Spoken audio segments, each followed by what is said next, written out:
The Carter family believed in only one measure of success: power. If your name carried influence, if your bank account had enough zeros, if people lowered their voices when you entered a room, then you mattered. In their world, worth wasn't measured by kindness, passion, or resilience. It was measured by status. And by that standard, Ethan Carter had always been the family disappointment.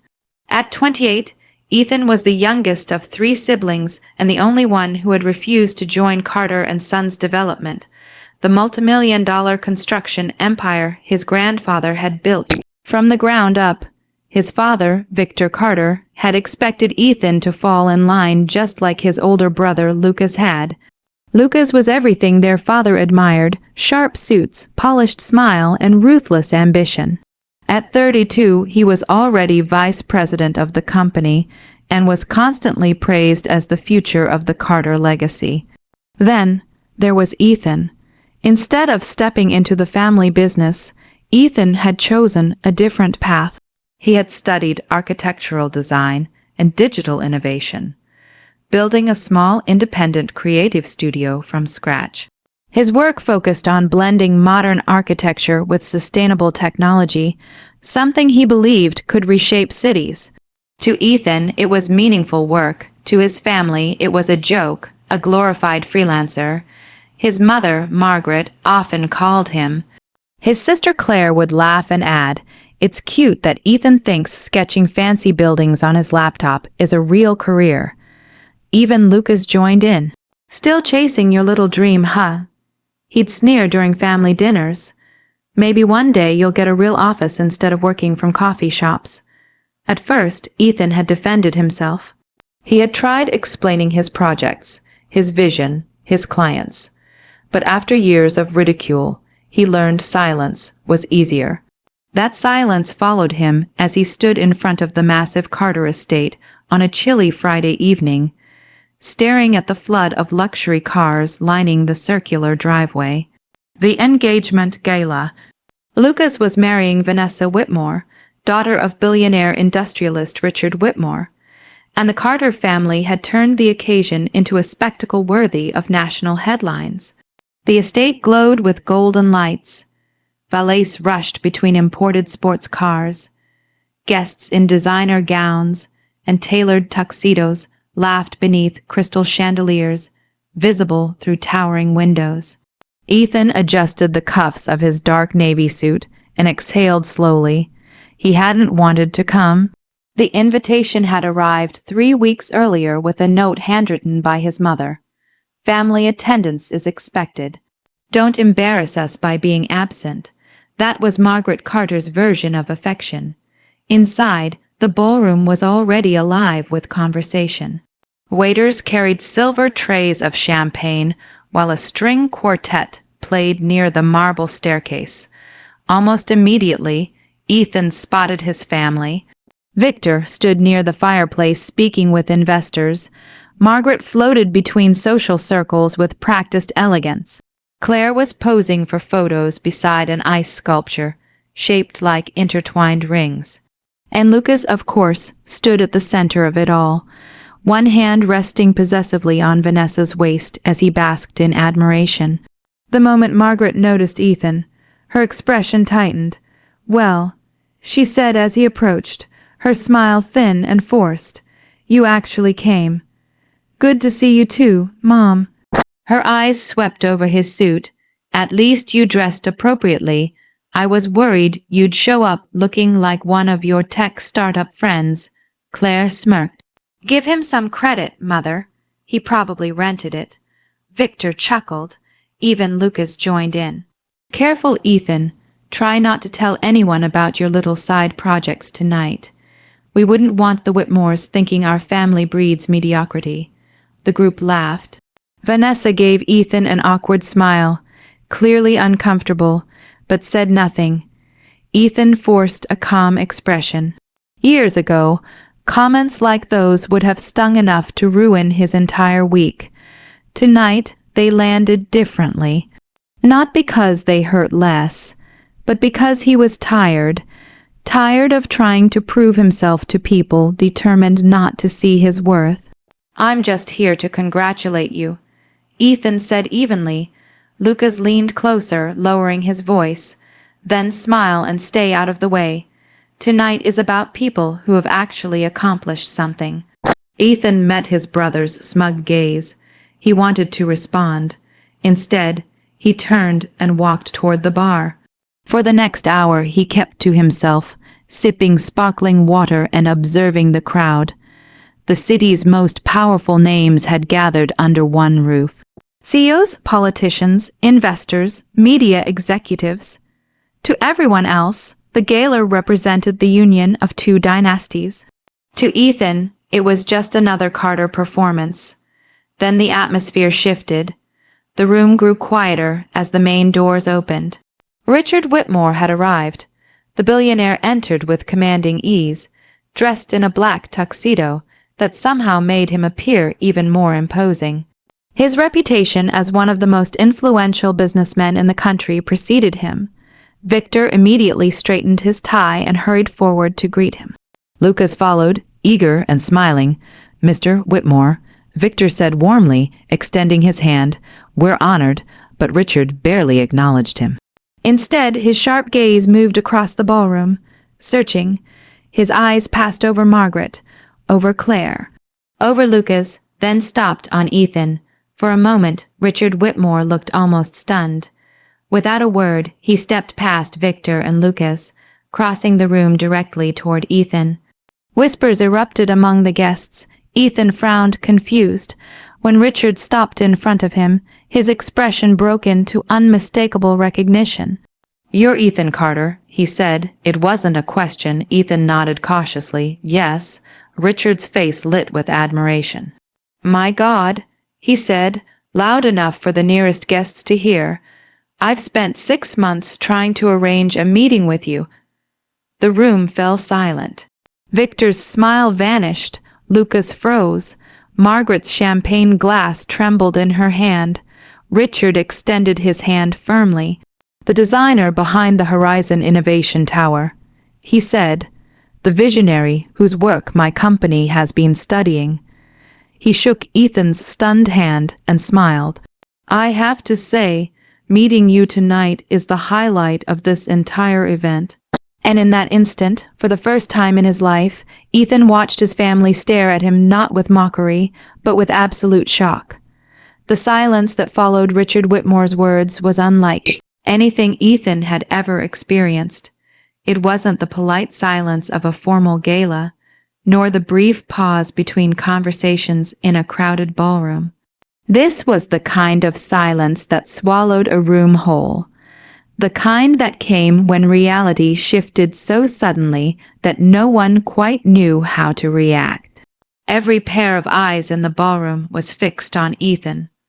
For years, he had been invisible in rooms like this. If people noticed him at all, it was usually as an afterthought, the overlooked younger Carter brother who never quite measured up. Now he was suddenly the center of attention. Ethan stared at Richard Whitmore, still trying to process what was happening. "You know my work?" he asked carefully. Richard let out a short laugh, his expression full of disbelief. "Know your work," he repeated. "Young man, your Horizon Innovation Tower proposal has been the topic of discussion in my executive boardroom for months." A wave of murmurs spread through the guests. The Horizon Innovation Tower was Ethan's most ambitious project, an architectural design concept he had developed with his small creative team over 2 grueling years. It was a revolutionary mixed-use skyscraper integrating sustainable energy systems, AI-assisted infrastructure, and adaptive environmental technology. It was his masterpiece, but it had never been publicly announced. Ethan had submitted the concept quietly to several international development competitions, expecting little more than polite rejection letters. He certainly hadn't expected Richard Whitmore to know about it. "I wasn't aware your company had reviewed it," Ethan admitted. Richard's eyes gleamed. "Reviewed it," he said. We've been obsessed with it." The guests exchanged startled glances. Victor Carter quickly stepped forward, forcing an awkward laugh. "Well, Ethan has always had a knack for creativity," he said loudly. "Runs in the family, of course." Margaret immediately nodded. "Yes, we've always encouraged his artistic interests." Ethan nearly laughed at the absurdity. Encouraged him? These were the same people who had mocked his designs, dismissed his ideas, and spent years telling him he'd wasted his education. Richard's expression hardened as he turned toward Victor. "With all due respect," he said coolly, "talent like Ethan's doesn't come from family branding or corporate inheritance." The ballroom seemed to tighten. Richard's voice carried effortlessly across the room. "It comes from discipline, innovation, and vision. 3 things I've rarely seen at this level." A few nearby guests exchanged uncomfortable glances. Victor's face reddened. Lucas stepped forward quickly, his polished smile returning. "Well, Ethan certainly had time to focus on his passion projects, while some of us have been busy running actual companies." His tone was light, but the bitterness beneath it was unmistakable. Richard turned to Lucas, his expression unreadable.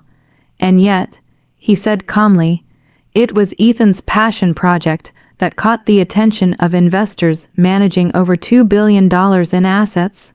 The words hit like a thunderclap. Gasps rippled through the crowd. Lucas's smile faltered. Vanessa, standing beside him, slowly turned her head toward Ethan, her eyes widening. "You designed Horizon?" she asked softly. Ethan nodded. Her face shifted into open amazement. "That project has been all over my father's internal reports. They called it the future of urban development." Before Ethan could answer, Richard clapped a firm hand on his shoulder. "Because it is," he said. Then he raised his voice so the room could hear. "Ladies and gentlemen, let me make something very clear. Ethan Carter is one of the most innovative architectural minds I've encountered in the last decade." A stunned hush fell over the ballroom.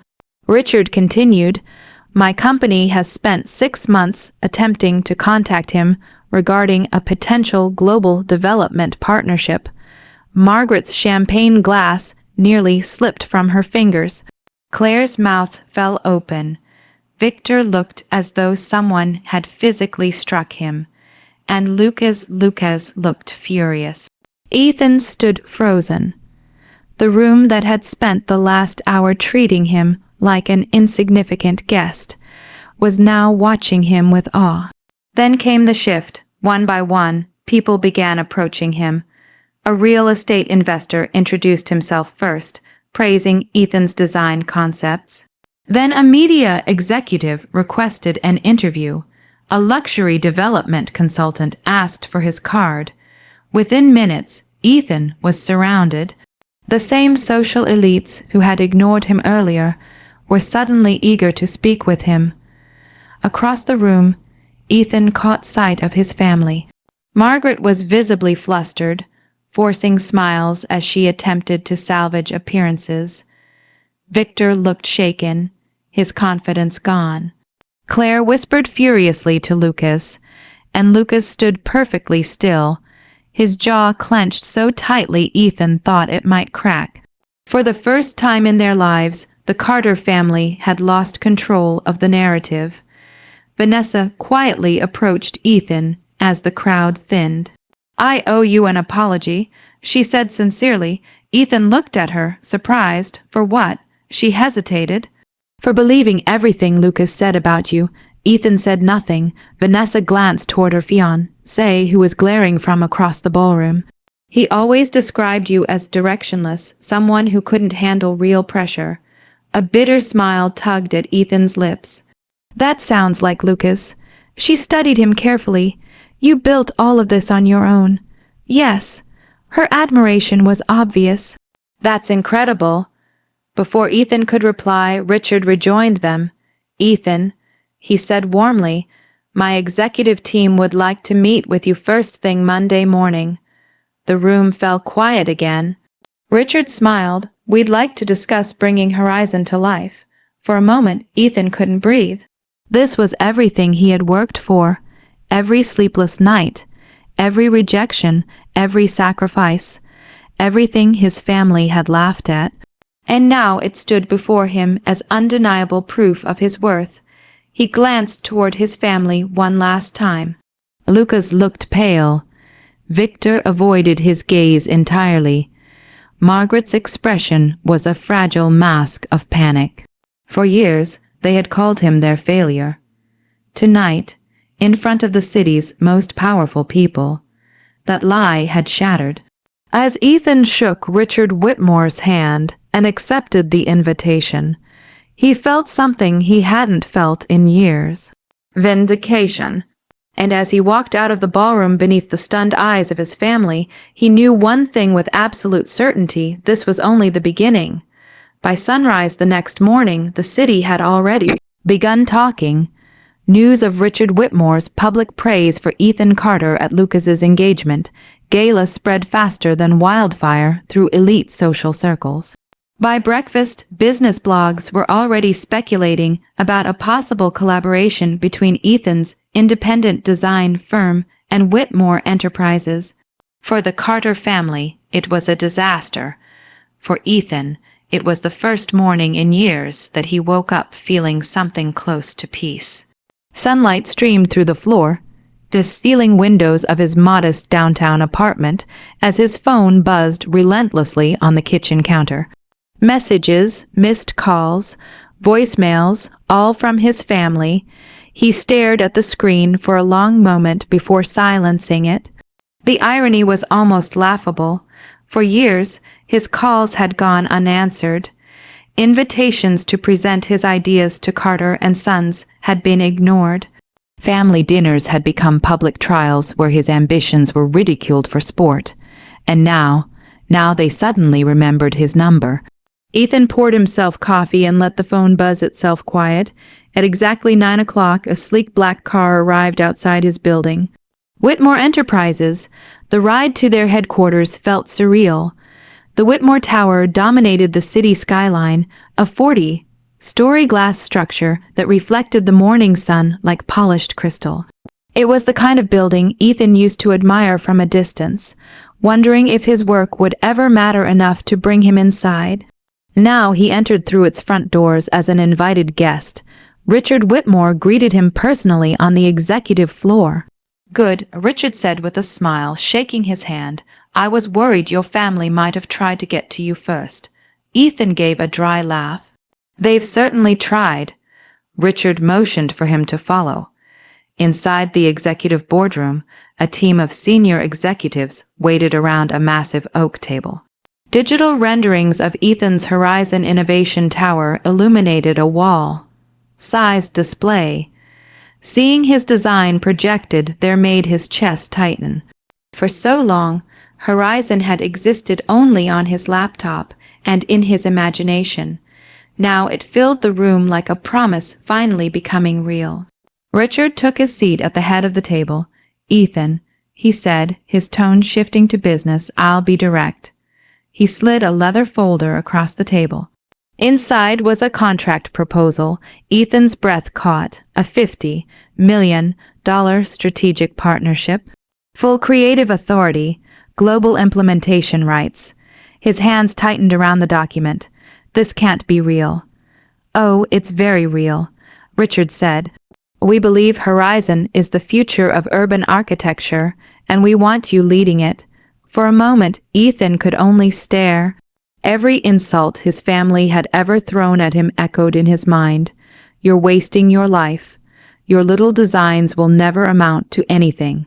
You'll come crawling back when your fantasy fails." He looked up at Richard. "Why me?" Richard smiled. "Because vision can't be taught, and because unlike most people born into privilege, you built your success without leaning on a family empire." Those words landed deeper than Richard could have known. Ethan signed the contract. The moment his pen left the paper, his phone rang again. Victor Carter.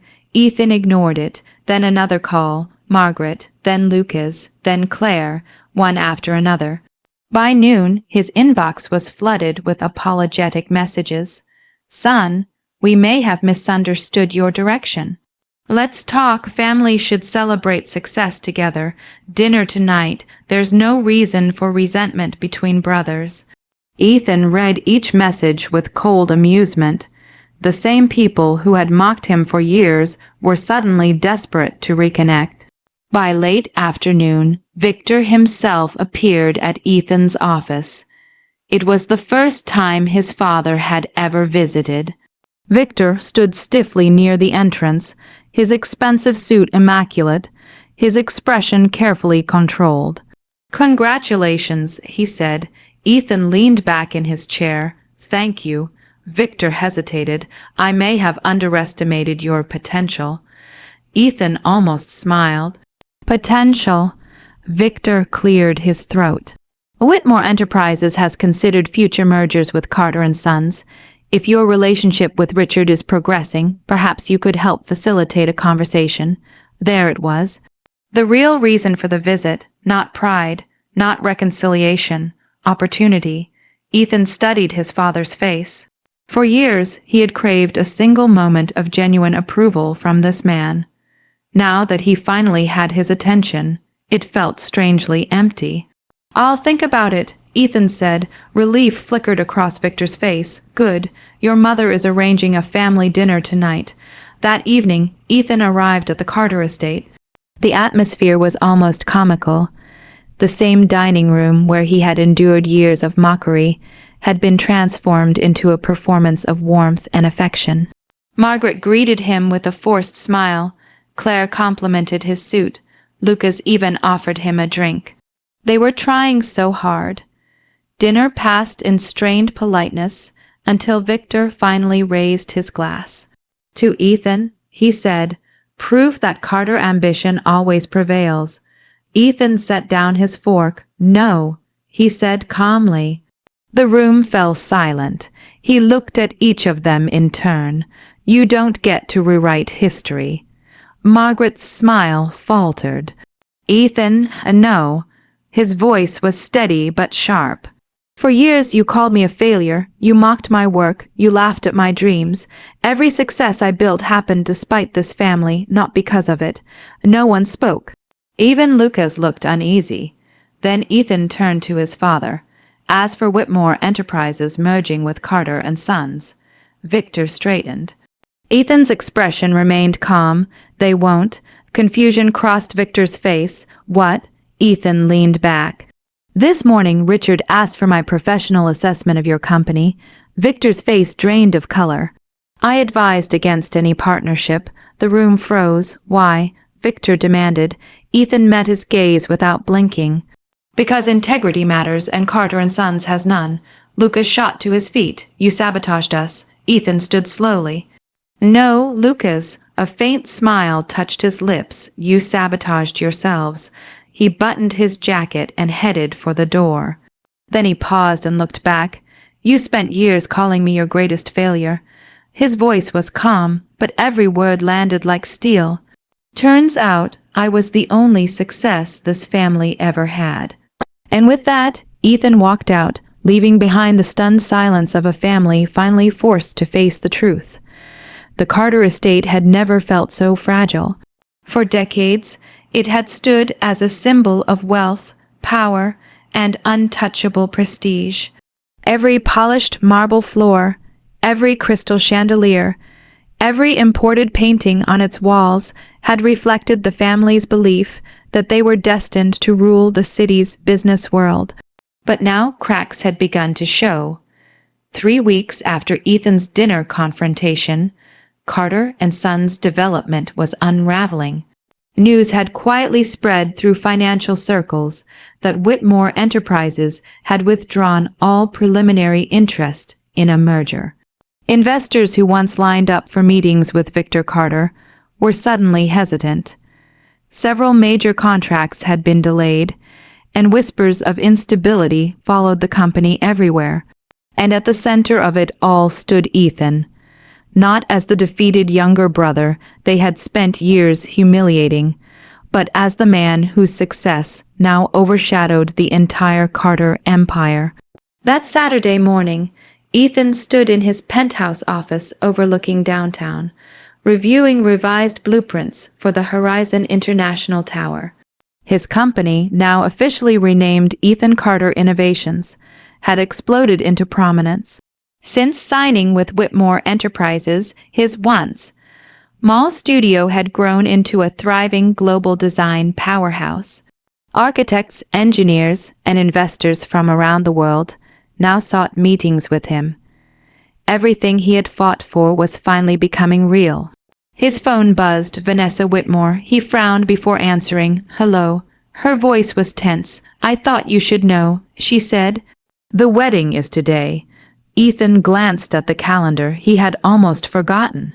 Luca's and Vanessa's wedding was supposed to be the social event of the year, a union designed to restore the Carter family's reputation. What about it? He asked. There was a pause. Something's changed. The Whitmore Grand Hotel glittered under afternoon sunlight, overflowing with luxury cars and media crews. Hundreds of guests filled the enormous ballroom, waiting for the ceremony to begin. Victor Carter moved through the crowd with forced confidence, though the strain on his face was impossible to hide. Margaret smiled too brightly. Claire nervously checked her phone every few seconds. And Lucas stood at the altar, immaculate in a tailored tuxedo, wearing the practiced expression of a man desperate to convince the world he was still in control. Then the music began. The grand ballroom doors opened. Vanessa appeared in an elegant white gown, her father Richard walking beside her. But something was wrong. She wasn't smiling. Her face was calm, composed, and resolute. As they reached the altar, the officiant began the ceremony. He barely reached the first vow before Vanessa raised her hand. Stop. The room froze. A murmur rippled through the crowd. Lucas blinked. Vanessa.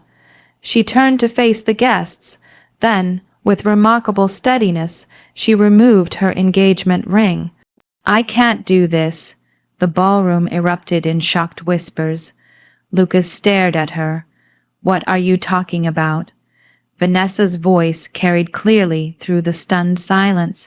I spent months believing you were the accomplished, honorable man you pretended to be. Her eyes hardened. But I've learned the truth. Lucas's face drained of color. Vanessa, this isn't the place, and no, she said sharply. This is exactly the place. She turned toward the crowd. This man spent years humiliating his own brother because he was threatened by his talent. Victor stepped forward. Vanessa, enough. She silenced him with a glare, and this family encouraged it. They mocked Ethan Carter while secretly benefiting from his ideas, belittling him because they couldn't control him. The accusations hit like thunder. Guests exchanged stunned looks. Cameras flashed. Margaret looked as though she might faint. Lucas's voice cracked with panic. This is absurd. Then Richard Whitmore stepped forward. No, he said coldly. What's absurd is believing. My daughter would marry into a family built on arrogance and cruelty. The room fell deathly still. Richard turned to the audience. There will be no wedding today. Gasps echoed across the ballroom. Then he delivered the final blow. Instead, I have another announcement.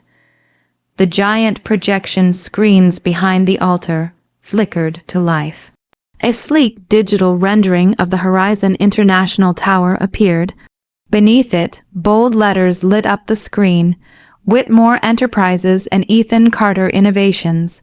Global partnership announcement. The room exploded with shock. Victor staggered backward. Claire covered her mouth. Lucas looked as though the floor had vanished beneath him. And then Ethan stepped onto the stage. The whispers became deafening. Dressed in a charcoal suit, calm and composed, he stood beside Richard as photographers surged forward. Richard placed a hand on Ethan's shoulder. Ladies and gentlemen, he announced, the future of global architecture belongs to Ethan Carter. Applause thundered through the ballroom.